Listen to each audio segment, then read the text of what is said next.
नमस्कार सभी को। मैं Navneet Gautam's classes of physics में आप सभी का स्वागत करता हूं। कहते हैं उन्हें आज हम पढ़ते हैं प्लांक्स रेडिएशन फार्मूला। ठीक है जी।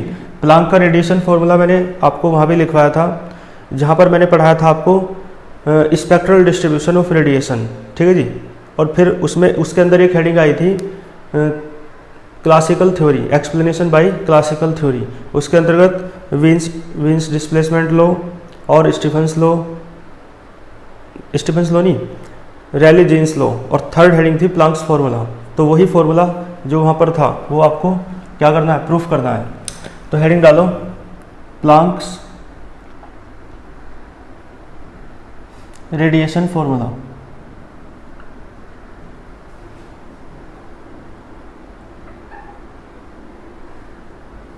ठीक है जी। प्लांक्स रेडिएशन फार्मूला यानी इसे हिंदी में कहेंगे प्लांक का विकिरण सूत्र। ठीक है जी। तो देखो, ध्यान दो, देखो जो एनर्जी डेंसिटी होती है ना, एनर्जी डेंसिटी यानी कि ऊर्जा घनत्व, और किसका, ऑफ रेडिएशन। तो एनर्जी डेंसिटी ऑफ रेडिएशन, ठीक है जी, जो रेडिएशन का एनर्जी ऊर्जा घनत्व होता है, एनर्जी डेंसिटी होती है। ठीक है। और बिटवीन द फ्रीक्वेंसी रेंज, और फिर किस फ्रीक्वेंसी रेंज में, तो बिटवीन द फ्रीक्वेंसी रेंज। ठीक है जी। तो मैं आपको बता दूं, एक फ्रीक्वेंसी न्यू है और एक है न्यू प्लस डी न्यू। इन देखो, new frequency, new plus D new frequency, इनके बीच जो डी न्यू फ्रीक्वेंसी है उसके लिए एनर्जी डेंसिटी कितनी होती है। ठीक है। तो energy density of radiation between the frequency range new and new plus D new, ठीक है, कितनी होती है, ये होती है आपकी formula you new D new बराबर 8 पाई, है ना, न्यू क्यूब, अब वो न्यू स्क्वायर है बल्कि 8 पाई न्यू स्क्वायर अपॉन सी क्यूब। ठीक है जी। और यहाँ पे होता है डी न्यू और इनटू में होता है ई बार। ठीक है। तो ये फॉर्मूला आपको याद रखना है। अब देखो ई बार क्या है, तो ई बार है एवरेज एनर्जी। ठीक है। ये वाली जो टर्म है ये क्या है और ई बार क्या है, दोनों में आपको बता देता हूँ। देखो ई बार तो एवरेज एनर्जी है जो प्लांक ऑसिलेटर की होती थी।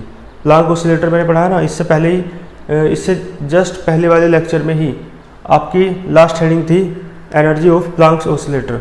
मैंने आपको बताया था प्लांक दोलित्र की ऊर्जा क्या होती है।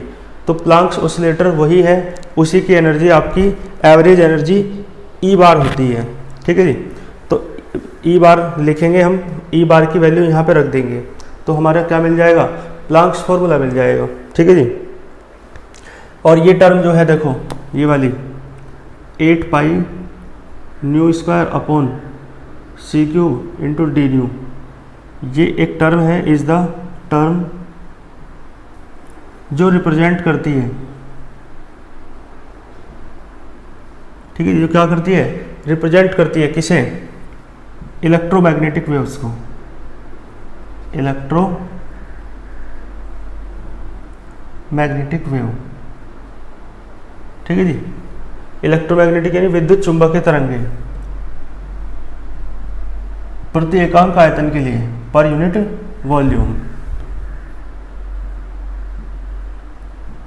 ऑफ रेडिएशन, विकिरण के रेडिएशन के प्रति एकांक क्षेत्रफल के लिए, प्रति एकांक आयतन के लिए, पर यूनिट वॉल्यूम के लिए, ये जो टर्म है किसे रिप्रेजेंट करती है, इलेक्ट्रोमैग्नेटिक वेव्स को। ठीक है। क्योंकि आपको बताया इलेक्ट्रोमैग्नेटिक वेव्स से मिलकर बना होता है रेडिएशन। ठीक है। तो रेडिएशन में क्या होता है, इलेक्ट्रोमैग्नेटिक वेव्स, इलेक्ट्रोमैग्नेटिक वेव्स से मिलकर ही आपका रेडिएशन बना होता है। ठीक है जी। इसके देखो ई बार निकाल लो, मतलब ई बार क्या होता है यहाँ रख देंगे। तो पहले देख लो ई बार होता क्या है, देन ई बार क्या है, एवरेज एनर्जी किसकी, ऑफ प्लांक्स ऑसिलेटर।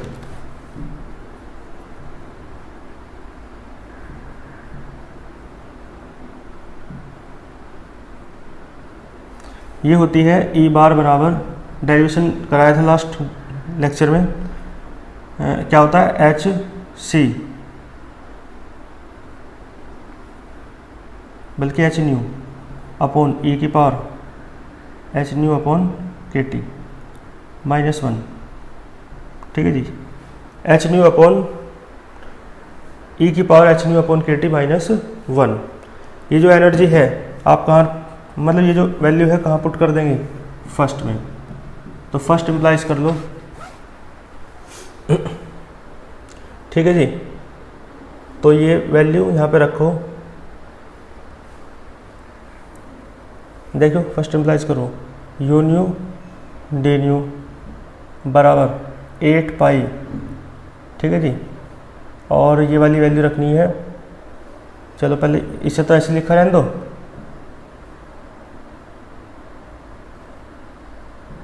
और इसकी वैल्यू रख लो ये बार की, एच न्यू अपॉन ए की पावर एच न्यू अपॉन के टी -1, ठीक है जी, कोई दिक्कत तो नहीं। तो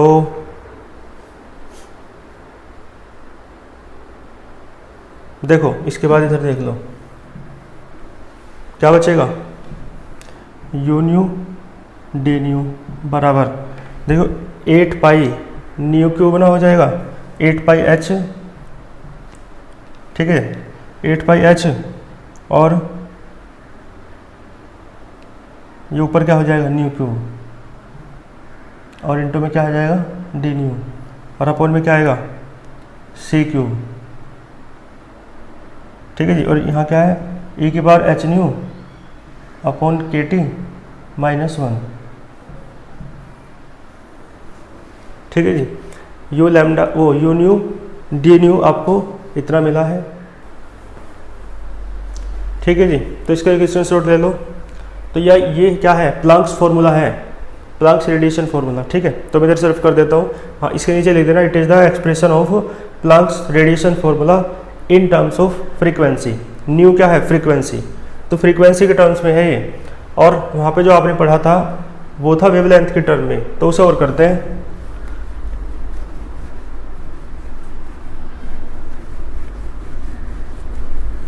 देखो वेवलेंथ के टर्म में कैसे होगा, ध्यान दो, देखो आप जानते हो न्यू बराबर क्या होता है सी अपॉन लैम्डा, ठीक है जी। तो D new upon D lambda निकालियो, भाई सी तो ऐसे रहेगा, और 1 अपॉन लैम्डा का करोगे तो माइनस का 1 अपॉन लैम्डा स्क्वायर, ठीक है। तो यहाँ से डी न्यू निकल के आता है किसके बराबर, माइनस का सी अपॉन लैम्डा स्क्वायर और इंटू डी लैम्डा, ठीक है जी, क्लियर है। और ये जो यू न्यू डी न्यू है ना, इस साइड में इसकी जगह हो जाएगा यू लैम्डा डी लैम्डा, क्योंकि अब न्यू को आप लैम्डा में कन्वर्ट कर रहे हो, और आपको एक बात पता है न्यू बढ़ाते हैं तो लैम्डा घटता है ना, दोनों एक दूसरे के इन्वर्सली प्रोपोर्शनल हैं, व्युत्क्रमानुपाती हैं, यानी लैम्डा को बढ़ाते हैं तो न्यू घटता है, लैम्डा को घटाते हैं तो न्यू बढ़ता है, इसलिए माइनस आएगा। और नीचे लिख देना here negative sign shows that, क्या दिखाता है कि फ्रीक्वेंसी इंक्रीजेज या frequency decreases as lambda increases, as wavelength increases, ठीक है। फ्रीक्वेंसी घटती है, डिक्रीजेज है ना, जब वेवलेंथ बढ़ती है, एज लैम्डा या वेवलेंथ इंक्रीजेज, नीचे लिख देना, ठीक है। यहाँ पे आप सुनो ध्यान से, तो उसमें रख लो, एक इक्वेशन तो हो गई थी शायद, तो शायद दूसरी मान लो। तो सेकंड इम्प्लाइज, देखियो ये तो जाएगा यू लैम्डा डी लैम्डा, और ये है 8 पाई एच अपॉन क्या है सी क्यूब, न्यू की जगह रखो क्या आएगा सी क्यूब अपॉन लैम्डा क्यूब, ठीक है। और डी न्यू की जगह रखो, वहाँ डी न्यू है ना, तो डी न्यू की जगह रखो माइनस का c upon lambda square into d lambda, ठीक है जी। और अपॉन में भी है कुछ, ये सारा सी क्यूब तो मैंने इसके साथ ले लिया, बस ये बचा, ई की पावर एच न्यू की जगह रखना है सी अपॉन लैम्डा, तो H c upon lambda k T -1। बात समझ आ रही है आपको? देखो c³ से c³ कट जाएगा, तो u लैम्डा d लैम्डा बराबर बचेगा आपका माइनस आ गया, ठीक है। देखो माइनस का 8 पाई ये बचा, h बचा और ये c बचा, अपोन में क्या आएगा लैम्डा की पावर 5, ठीक है जी। क्या है अपोन में लैम्डा की पावर 5 और अपोन में बचा d लैम्डा अपोन e की power hc upon lambda kt, ठीक है, और ये -1, ठीक है जी। क्लियर है? तो u लैम्डा d लैम्डा भी आपको मिला, ठीक है जी। तो प्लांक्स रेडिएशन फॉर्मूला आपको किसके रूप में मिल गया, नीचे लिख देना, it is the expression of, किसका एक्सप्रेशन है, Planck's radiation formula in terms of, देखो लैम्डा है तो लैम्डा है तो क्या आया वेवलेंथ, ठीक है। तो ये फ्रीक्वेंसी के टर्म्स में था और ये वेवलेंथ के टर्म में था, ठीक है। यहाँ माइनस है भाई, यूनियो ड्यूनियो की जगह क्या रखा, हाँ ठीक है माइनस, तो माइनस माइनस कट जाएगा, क्लियर है। तो आप देख सकते हो यहाँ सारे में लैम्डा लैम्डा आ रहा है, यहाँ सारे में न्यू न्यू आ रहा है, तो ये भी दोनों क्या है, दोनों ही क्या है प्लांक्स रेडिएशन फॉर्मूला है, लेकिन वो वाला किसके टर्म में है, वो वाला है आपका फ्रीक्वेंसी के टर्म में, और ये वाला किसके टर्म में है, ये है वेवलेंथ के टर्म में। कोई दिक्कत तो नहीं, तो है ना, इसका एक स्क्रीनशॉट ले लो, फिर चलते हैं नेक्स्ट टॉपिक की ओर।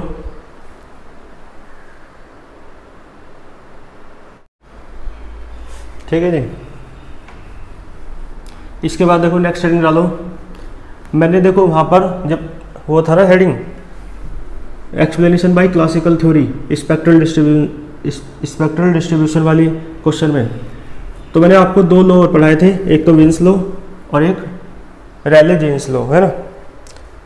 तो देखो ध्यान दो, ये जो वीन का और रैले जीन का लॉ है वो प्लांक्स फॉर्मूले का ही एक स्पेशल केस होता है, ठीक है जी। तो आप ऐसे भी कह सकते हो कि Wien's law and Rayleigh Jeans law are the another form, ठीक है जी, अनदर फॉर्म कह सकते हो यानी दूसरा रूप, या आर द स्पेशल केस, ठीक है जी, विशेष स्थिति भी कह सकते हो किसकी, प्लांक्स फॉर्मूले की। तो हेडिंग डाल लिखो, मैंने कहा वीन्स लॉ, ठीक है, वीन के भी दो लॉ हैं, एक तो डिस्प्लेसमेंट वाला और एक ये वाला जो मैंने आपको पढ़ाया था, ठीक है, एक्सप्लेनेशन बाय क्लासिकल थ्योरी में। तो डिस्प्लेसमेंट वाला नहीं है ये दूसरा है। तो वीन्स लॉ देखो, और वीन का डिस्प्लेसमेंट लॉ मैंने आपको पढ़ाया था स्पेक्ट्रल डिस्ट्रीब्यूशन में ही, जब हम ग्राफ के बारे में बात कर रहे थे उसके अंदर, है ना, जब स्टीफन्स लॉ और उससे पहले वीन्स लॉ था। तो देखो Wien's law and Rayleigh Jeans law, है ना, ये दोनों क्या है, आर द, ये हेडिंग लिख लो, स्पेशल केसेस, देखो स्पेशल केसेस कह दो या अनदर फॉर्म कह दो, यानी दूसरा रूप। और किसका है दूसरा रूप, ये किसका है special case, of Planck's formula, जो प्लांक का सूत्र है उसी का, है ना, ऑफ प्लांक्स फॉर्मूला। कोई दिक्कत तो नहीं है। तो मैंने आपको बताया था वहाँ पे कि जो प्लांक का फॉर्मूला है वो हर वेवलेंथ पे काम करता है ना, चाहे लॉन्गर वेवलेंथ हो और चाहे शॉर्टर वेवलेंथ हो। लेकिन मैंने बताया था विन्स लॉ जो है शॉर्टर वेवलेंथ्स पर के लिए एप्लीकेबल होता है और रैले जीन्स लॉ केवल लॉन्गर वेवलेंथ्स के लिए एप्लीकेबल होता है, ठीक है जी, क्लियर है। तो देखो ध्यान दो, विन्स लॉ मैंने उल्टा बोल दिया, विन्स लॉ एप्लीकेबल है लॉन्गर वेवलेंथ के लिए और रैले जीन्स लॉ है एप्लीकेबल शॉर्टर वेवलेंथ के लिए, ठीक है, क्लियर है। तो देखो ये सब बातें तो लिखनी है कि प्लांक का फॉर्मूला ये होता है ना, और ये केवल किसके लिए एप्लीकेबल होता, मतलब ये हर वेवलेंथ के लिए एप्लीकेबल होता है, एंटायर वेवलेंथ्स के लिए, है ना, सभी जितनी भी हैं, ठीक है जी। तो विन्स लॉ और रैले जीन्स लॉ दोनों ही स्पेशल केस है या अनदर फॉर्म है किसकी, यानी एक दूसरा रूप है किसका, प्लांक्स फॉर्मूला का, ठीक है। तो मैंने आपको बताया था वीन का जो लॉ है विन्स लॉ वो शॉर्टर वेवलेंथ्स के लिए एप्लीकेबल होता है और रैले जीन्स लॉ जो होता है वो लॉन्गर वेवलेंथ्स के लिए एप्लीकेबल होता है। तो नंबर फर्स्ट देखो, विन्स लॉ आप प्रूफ करेंगे, ठीक है। तो विन्स लॉ किसकी हेल्प से? फ्रॉम प्लांक्स फॉर्मूले की हेल्प से। इसका मतलब है यदि प्लांक फॉर्मूले को लेके चलें और विन्स लॉ ला दें तो इससे सिद्ध हो जाएगा कि प्लांक्स फॉर्मूले का एक रूप है, एक फॉर्म है ना, एक स्पेशल केस है। कौन? Wins law. क्लियर है ना? तो आपको ये लिखना है, we know that Planck's radiation formula in terms of wavelength क्या होता है? ये रहा, यू लैम्डा डी लैम्डा बराबर है 8 पाई एच सी अपॉन लैम्डा की पावर 5। ठीक है, याद रख लेना इसे अच्छे से। इनटू में है डी लैम्डा अपॉन ई की power h c upon lambda k T और -1। ये -1 पावर में नहीं है, अलग है। ठीक है जी, तो ये ले लिया। अब उठा के चलेंगे, मतलब प्रूफ करेंगे विन्स लॉ। और विन्स लॉ कब एप्लीकेबल है? जब लैम्डा क्या हो? स्मॉल हो, होता है ना। तो if lambda is very small, क्योंकि शॉर्टर वेवलेंथ्स के लिए एप्लीकेबल है ना। तो देखो जब लैम्डा स्मॉल होगा तो आप खुद बताओ मुझे, ई की power h c upon lambda k T. ठीक है भाई, ई की पावर एक्स का तो फॉर्मूला जानते हो, 1 + x + x square upon factorial 2, इस तरीके से तो है। तो x की जगह है H c upon lambda k T. तो 1 + H c upon lambda k T है ना। H c upon lambda k T का स्क्वायर क्या होता है? 1 + x + x square upon factorial 2। और ऐसे तो चलता रहता है। आप खुद देख के बताओ, लैम्डा बहुत छोटा है, अपोन में आ रहा है, तो ये जो टर्म आएगी, बहुत छोटी संख्या नीचे आ रही है, तो डिवाइड करके तो बड़ा आएगा। इसका मतलब ये टर्म काफ़ी बड़ी होगी, ये टर्म उससे भी बड़ी होगी क्योंकि इसका स्क्वायर हो गया। तो इसका मतलब है ई की power h c upon lambda k T है ना, वो बहुत बड़ा हो गया 1 से, क्योंकि ये टर्म बहुत बड़ी हो गई ना भाई। 1 तो ये है और ये टर्म बहुत बड़ी, ये उससे बड़ी, अगली उससे बड़ी, तो ये टर्म बहुत बड़ी हो जाएगी 1 से। ठीक है जी, इसका मतलब है इस टर्म में से यदि आप 1 घटाते हैं तो ये टर्म तो बहुत बड़ी है, 1 बहुत छोटा है, तो कोई फर्क नहीं पड़ता है, ये टर्म लगभग वही आ जाएगी जो थी। 1 घटाने से 1 घटाने से कोई फर्क नहीं पड़ेगा। ठीक है, तो वह इसकी जगह ये रख दो इसमें। सो देखो यू लैम्डा डी लैम्डा बराबर 8 पाई एच सी अपॉन लैम्डा की पावर 5। ठीक है, डी लैम्डा अपॉन यही रख दो बस, ई की power h c upon lambda k T. Clear है? अब देखो इसे कांस्टेंट मान लेंगे। कौन से वाले को? ये दिख रहा है आपको? तो यहाँ देखो, ध्यान दो इधर, पुट ये जो 8 पाई एच सी है ना, इसे मान लिया मैंने ए। क्या मान लिया? ए। और ये जो इधर दिख रहा है आपको एच सी अपॉन के, इसे मान लिया मैंने बी, है ना। ए और बी क्या है? कॉन्स्टेंट्स हैं, तो लिख देना where A and B are constants. So you lambda d lambda कितना आ जाएगा? ये आएगा, देखो ए बचेगा यहाँ, तो ए अपॉन लैम्डा की पावर 5। ठीक है जी, और ई की पावर कितना बचा? बल्कि इसे एक लाइन और लिख लो, यू लैम्डा डी लैम्डा बराबर 8 पाई एच सी अपॉन लैम्डा की पावर 5। इसे ऊपर ले जाओ, ई की पावर माइनस का H c upon lambda k T, और इनटू में क्या है? D lambda. तो एच सी अपॉन के को मान लिया बी, तो ई की पावर कितनी बचेगी? माइनस का बी, है ना, अपॉन लैम्डा टी, और इनटू में क्या है? D lambda. और देख के बताओ उस वाले से जहाँ पे एक्सप्लेनेशन बाय क्लासिकल थ्योरी लिखवाई थी, वहाँ पे विन्स लॉ लिखवाया था नहीं, तो उस वाले से मैच करो एक बार। ठीक है, तो उस वाले से मैच करोगे तो आप पाओगे कि बिल्कुल सेम है। कितना है? ठीक है जी, बिल्कुल सेम है। कर लोगे ना? तो इसका एक स्क्रीनशॉट ले लो, कितना है? ये रहा। तो नीचे लिख देना it is the wins law, है ना, which is applicable for the shorter wavelengths. Shorter wavelengths के लिए होता है, इसलिए आपने लैम्डा को कैसा माना? Very small. ठीक है जी, तो प्लांक फॉर्मूले को लेके चले, शॉर्टर वेवलेंथ मानी, तो देखो विन का लॉ आ गया। इससे सिद्ध होता है कि विन्स लॉ, है ना, नीचे लिख देना इट इज वो Wien's law is the another form या is the special case of Planck's formula. Clear है? जो वीन का नियम है वो प्लैंक फॉर्मूले का क्या है, एक स्पेशल केस है। इसका एक स्क्रीनशॉट लो। अब देखो वीन्स लॉ के बाद क्या है, नंबर सेकंड देखो इसी डेरिवेशन के अंदर नंबर सेकंड है Rayleigh Jean, Rayleigh Jeans law है ना, ठीक है, फ्रॉम प्लैंक्स फॉर्मूला। यानी आप ये भी दिखाएंगे कि रैले जीन्स जो फॉर्मूला है या लॉ है वो भी प्लैंक फॉर्मूले का स्पेशल केस है, ठीक है। तो आपको पता है प्लैंक फॉर्मूले को लेके चलना है यहाँ तक बिल्कुल सेम जैसा पिछली बार किया, और फिर लैम्डा को वेरी स्मॉल नहीं मानना, वेरी लार्ज मानना है, क्योंकि वीन का ये रैले जीन का जो फॉर्मूला है ना ये लॉन्गर वेवलेंथ्स पर काम करता है। तो देखो जब लैम्डा काफ़ी बड़ा है तो लैम्डा अपोन में है, तो लैम्डा अपोन में है तो ये आगे की टर्म बहुत छोटी हो जाएगी और इससे अगली और भी छोटी हो जाएगी, ठीक है। तो यही इतनी छोटी टर्म है, इससे अगली तो इतनी छोटी हो जाएगी कि उसे आप लगभग 0 मान सकते हो, है ना। तो आप जो हायर पावर्स है ना उन्हें नेगलेक्ट कर दोगे, नेगलेक्ट यानी नज़रअंदाज, इग्नोर, ठीक है। तो एक काम करो हायर पावर छोड़ दो, बस 2 टर्म तक लिख लो, क्योंकि भाई लैम्डा अपोन में है बहुत ज़्यादा बड़ा है और डिवाइड करके आएगा छोटा, ये छोटा है काफ़ी, इसका स्क्वायर कर दिया और छोटा हो गया, छोटी संख्या का स्क्वायर करके वो छोटा हो जाता है, तो बस हायर पावर छोड़ दो, है ना। साइड में लिख सकते हो नेगलेक्टिंग द हायर पावर्स, ठीक है जी। और आपको पता है ये वाली वैल्यू कहाँ रखनी है, यहाँ पर रख दो, ठीक है जी। तो इसकी वैल्यू जो है आपकी यहाँ रख दो, ये वाली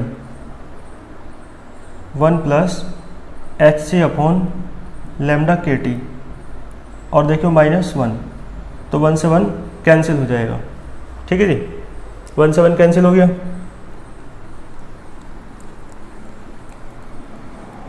और देखो क्या बचा, यू लैम्डा डी लैम्डा बराबर, देखो चलो पहले लिख ही लेते हैं, 8 पाई एच सी अपॉन लैम्डा की पावर 5, और इनटू में देखो ऊपर बटे के बटे वाला ऊपर पहुंच जाएगा, lambda k T upon H C, और इनटू में क्या है डी लैम्डा, तो बचेगा यू लैम्डा डी लैम्डा बराबर, देखो 8 पाई एच से एच कट गया, सी से सी कट गया, 8 पाई के टी, और लैम्डा की पावर 4 बचेगी नीचे, है ना, और इनटू डी लैम्डा। आप खुद वहाँ से देख के बताओ स्पेक्ट्रल डिस्ट्रीब्यूशन में जो लिखा है फॉर्मूला ये किसका फॉर्मूला है, ठीक है। तो आप पाएंगे ये किसका है, रैले और जीन्स का है ना। तो देखो इसके नीचे लिख दे रहा, it is Rayleigh Jeans formula, है ना, which is applicable for longer wavelengths. ये किसके लिए एप्लीकेबल है, ये लॉन्गर वेवलेंथ्स के लिए एप्लीकेबल होता है, ठीक है जी।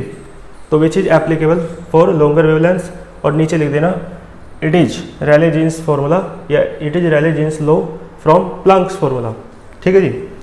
समझ में आई बातें? तो ये डेरिवेशन आपका पूरा हुआ, ठीक है।